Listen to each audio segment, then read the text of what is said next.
बच्चों, आज हम देवसेना का गीत पढ़ेंगे। यह गीत छायावादी कवि जयशंकर प्रसाद द्वारा रचित नाटक स्कंदगुप्त से लिया गया है। देवसेना इस नाटक की नायिका है। मेरा नाम देवसेना है।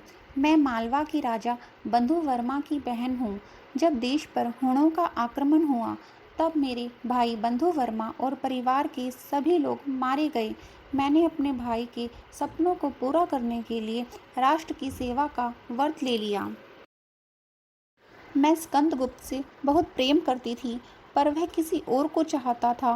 वह मालवा के धन कुबेर की कन्या विजया के सपने देखता था।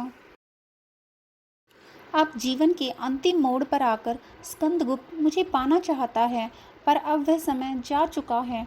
अब तो मैं अपनी नादानियों पर पछता रही हूँ। अब तो मैं अपनी भावनाओं को दबा चुकी हूँ।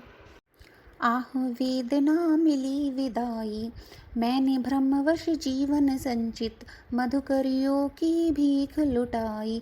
आह वेदना मिली विदाई, आह वेदना मिली विदाई।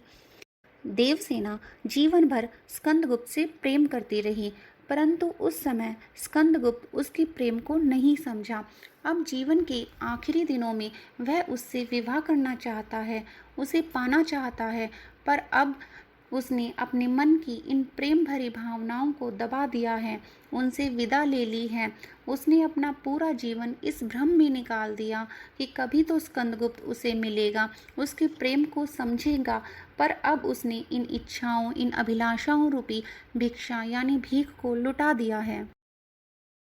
छल छल थी संध्या के श्रम कण, आंसू से गिरते थे प्रतिक्षण, मेरी यात्रा पर लेती थी नीरवता अनंत अंगड़ाई।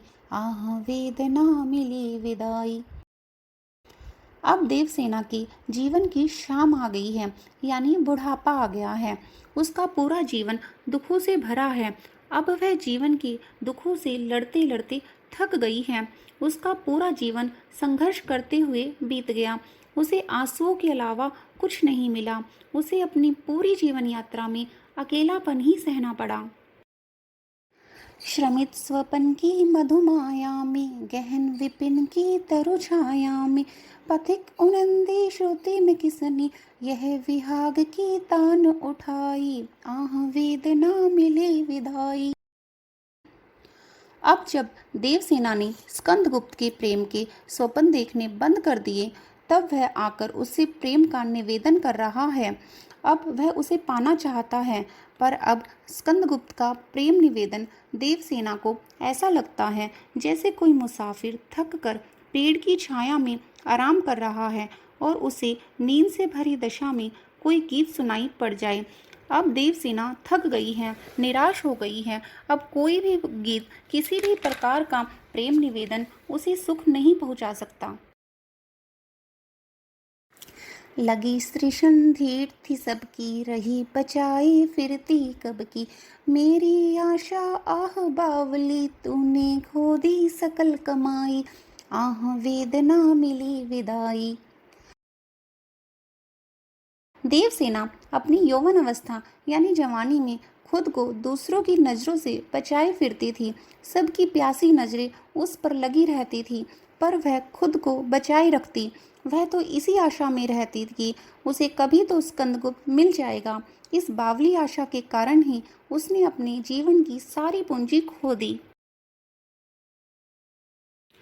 चढ़कर मेरे जीवन रथ पर ले चल रहा अपने पथ पर, मैंने निज दुर्बल पद बल पर उससे हारी होड़ लगाई। आह वेदना मिली विदाई। देवसेना की जीवन रूपी रथ पर प्रलय चला आ रहा है। वह जानती है कि उसके पैर कमजोर हैं और वह हार जाएगी, फिर भी वह उससे संघर्ष कर रही है। उसका जीवन दुखों से भरा हुआ है, फिर भी वह लड़ रही है, संघर्ष कर रही है। लौटा लो ये अपनी थाती, मेरी करुणा हाँ हाँ खाती, विष्णु न संभलेगी है मुझसे, इससे मन की लाज गवाई। आह वेदना मिली विदाई। देवसेना कहती है कि तुम अपनी इस धरोहर को, इस प्रेम को वापस ले लो, क्योंकि अब मैं इसे संभाल नहीं पाऊंगी। अब मेरी करुणा मुझे कमज़ोर बना रही है। इसी प्रेम के कारण मैं अपनी लाज तक गंवा बैठी हूँ। इस कविता में देवसेना की आंतरिक वेदना को दिखाया गया है। उसकी मन की स्थिति का यथार्थ अंकन किया गया है। शुद्ध साहित्यिक खड़ी बोली है जिसमें तत्सम शब्दों की प्रधानता है। उपमा, रूपक, अनुप्रास, मानवीकरण आदि अलंकारों का सुंदर प्रयोग किया गया है। संगीतात्मकता का समावेश है।